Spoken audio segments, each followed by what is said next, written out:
तो गाइस, आज के वीडियो में हम बाबा साहेब डॉक्टर भीमराव अंबेडकर द्वारा लिखी गई पुस्तक जाति का विनाश पढ़ने वाले हैं। जाति का विनाश पुस्तक के अंतर्गत हम उसका अगला अध्याय पढ़ने जा रहे हैं, जिसका शीर्षक है जाति सिर्फ श्रम का विभाजन ही नहीं, यह श्रमिकों का भी विभाजन है। जिसका शीर्षक यह है कि जाति सिर्फ श्रम का विभाजन ही नहीं है, यह श्रमिकों का भी विभाजन है। यह शर्म की बात है कि आज भी जाति का बचाव करने वाले लोग हैं। बचाव करने वाले बहुत से हैं।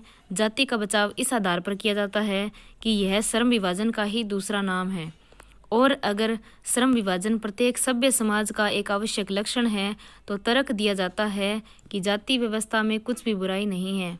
इस दृष्टिकोण के विरुद्ध जो पहली बात कही जानी चाहिए वह यह है कि यह सिर्फ श्रम का विभाजन ही नहीं है, यह श्रमिकों का भी विभाजन है।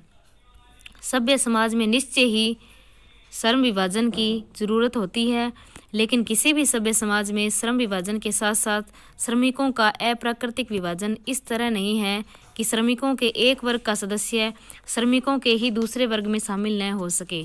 जाति व्यवस्था सिर्फ श्रमिकों का विभाजन ही नहीं है जो श्रम विभाजन से एकदम अलग है, बल्कि यह ऊंच नीच की एक ऐसी व्यवस्था है जिसमें श्रमिकों का विभाजन इस तरह किया जाता है कि एक श्रमिक दूसरे श्रमिक से ऊंचे पायदान पर खड़ा हो। किसी भी अन्य देश में श्रम विभाजन के साथ श्रमिकों का यह ऊंच नीच का सोपान क्रम नहीं है।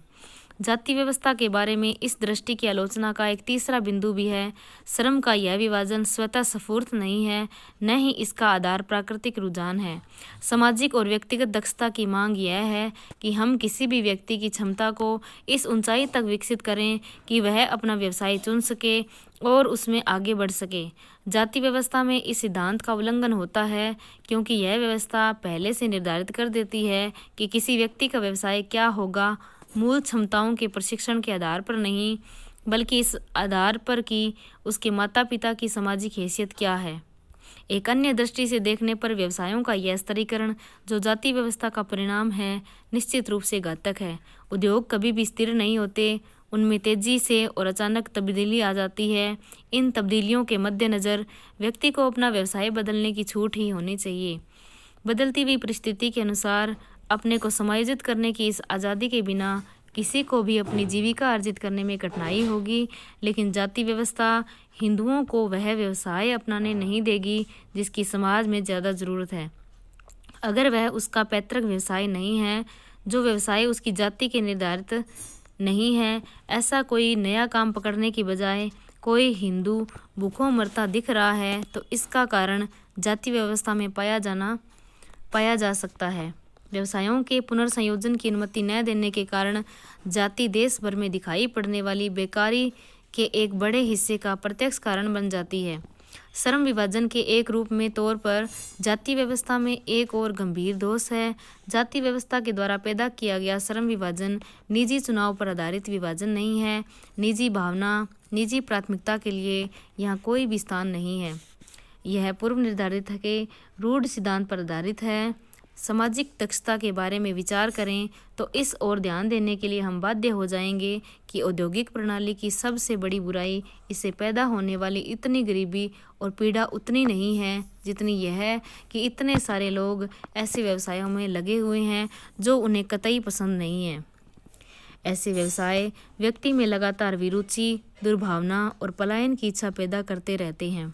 भारत में बहुत से ऐसे व्यवसाय हैं जो हिंदुओं के द्वारा निम्न स्तर के माने जाते हैं और इस कारण उन लोगों में विरुचि पैदा करते हैं जो इन व्यवसायों में लगे हुए हैं। इन व्यवसायों से बचने और इनसे पलायन करने की इच्छा लगातार बनी रहती है, जिसका जन्म सिर्फ उस दारुण प्रभाव से होता है जिसका शिकार हिंदू धर्म के द्वारा इन व्यवसायों के साथ जड़ दिए गए इस अपमान और कलंक के कारण इन व्यवसायों में लगे हुए लोगों को होना पड़ता है। जिस व्यवस्था में न आदमी का दिल और उसके काम के साथ होता है, न उसका दिमाग, वहाँ कौन सी दक्षता पैदा हो सकती है। अतः एक आर्थिक संगठन के तौर पर जाति चूंकि समाज मनुष्य की नैसर्गिक क्षमताओं और रुझानों को सामाजिक नियमों की अनिवार्यता के अधीन कर देती है, इसलिए यह एक हानिकारक संस्था है। आज के लिए इतना ही। अगले वीडियो में देखने वाले हैं जिसका शीर्षक होगा जिस नस्लीय शुद्धता का अस्तित्व ही नहीं, जाति उसे नहीं बनाए रख सकती है। तो आज के लिए इतना ही। Thank you. जय हिंद, जय भारत।